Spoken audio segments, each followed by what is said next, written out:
जय हिंद दोस्तों, फिर से एक नई वीडियो में आप लोगों का स्वागत है। दोस्तों हम लोग इस वीडियो में जीके जीएस के वेरी मोस्ट इंपॉर्टेंट क्वेश्चन का डिस्कशन करेंगे, जो कि एसएससी जीडी एग्जाम के लिए वेरी मोस्ट इंपॉर्टेंट क्वेश्चन है।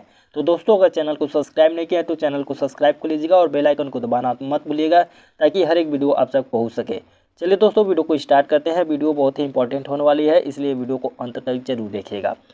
पहला क्वेश्चन है दोस्तों, निम्नलिखित में से कौन सा कर भारतीय राज्यों का राजस्व का स्रोत नहीं है। ठीक है, क्वेश्चन बताना है कि कौन सा ऐसा कर है निम्नलिखित में से जो भारतीय राज्यों का राजस्व का स्रोत नहीं है। ठीक है, इसका सही आंसर हो जाएगा निगम कर यानी कि कंपनी कर। ठीक है, ऑप्शन नंबर डी इसका सही आंसर हो जाएगा। अगला क्वेश्चन है कि मांग अनुदान कब बढ़ जाती है। ठीक है, क्वेश्चन बताना है कि मांग अनुदान कब बढ़ जाती है। तो मांग अनुदान जो है मांग स्वीकार हो जाने के बाद बढ़ जाती है। ऑप्शन नंबर सी इसका सही आंसर हो जाएगा। ठीक है, भारतीय संविधान के अनुच्छेद 275 में अनुदान का उल्लेख है, याद रखिएगा। ठीक है, अनुच्छेद 275 में जो है अनुदान का उल्लेख है। केंद्र सरकार द्वारा राज्यों को अनुदान दिया जाता है। ठीक है, ये भी पॉइंट याद रखिएगा। आगे देखते हैं, न्यायपालिका को संविधान का संरक्षण कौन बनाता है। क्वेश्चन बताना है कि न्यायपालिका को संविधान का संरक्षण कौन बनाता है।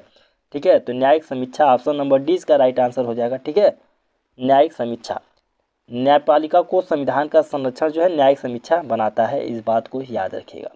अगला क्वेश्चन है कि टुंड्रा प्रकार की जलवायु का दूसरा नाम क्या है। ठीक है, टुंड्रा प्रकार की जलवायु का दूसरा नाम बताना है।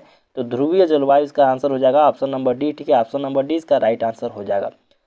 अगला क्वेश्चन है कि किसने कहा था संसदीय प्रणाली सरकार का दैनिक मूल्यांकन भी उपलब्ध कराती है और आवधिक भी। ठीक है, तो ये कहते doctor B R Ambedkar. Option number A इसका राइट आंसर हो जाएगा। इन्होंने कहा था कि संसदीय प्रणाली सरकार का दैनिक मूल्यांकन भी उपलब्ध कराती है और आवधिक भी।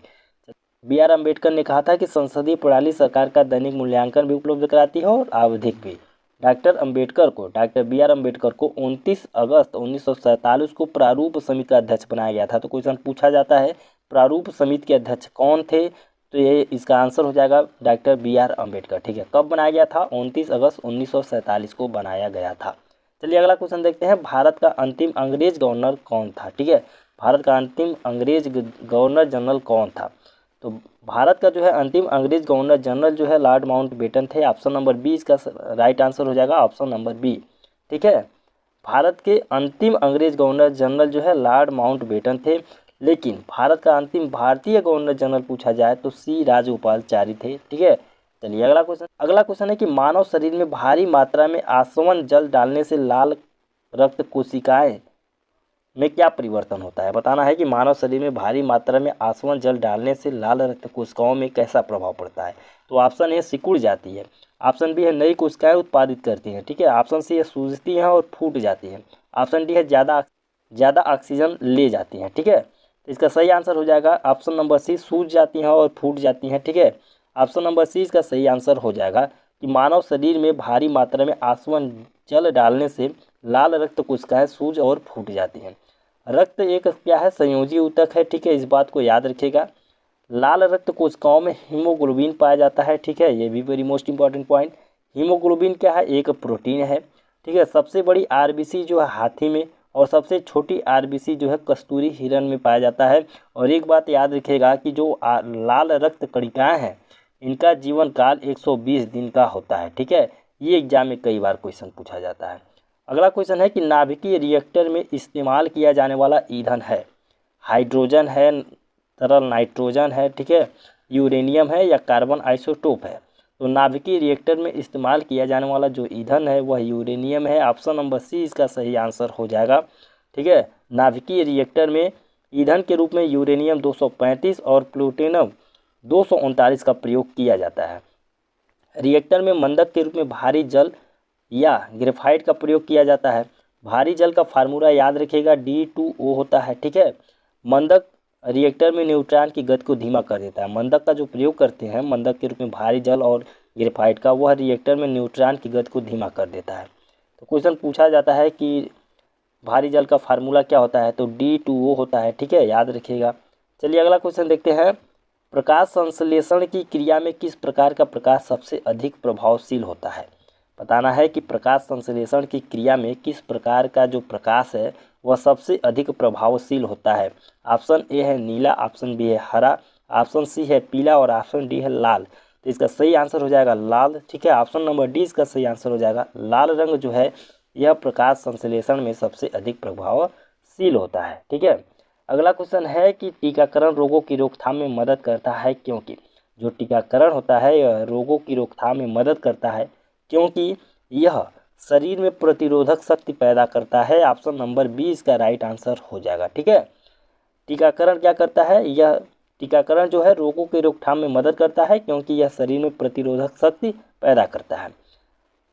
अब ये सर्वप्रथम जो है एडवर्ड जेनर ने चेचक टीका का आविष्कार किया था। ये क्वेश्चन याद रखिएगा कि सर्वप्रथम किसने चेचक टीका का आविष्कार किया था, तो एडवर्ड जेनर ने। ठीक है, पोलियो वैक्सीन का तो साल्क ने किया था। ठीक है, ये भी याद रखिएगा।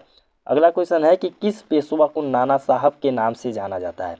किस पेशवा को जो है नाना साहब के नाम से जाना जाता है, तो बालाजी बाजीराव। ऑप्शन नंबर 20 का राइट आंसर हो जाएगा। ठीक है, यानी कि बालाजी बाजीराव पेशवा को नाना साहब के नाम से जाना जाता है। बालाजी बाजीराव पेशवा के क्रम में तीसरा पेशवा थे और बालाजी बाजीराव का कार्यकाल जो है 1740 से 1761 ईस्वी तक था।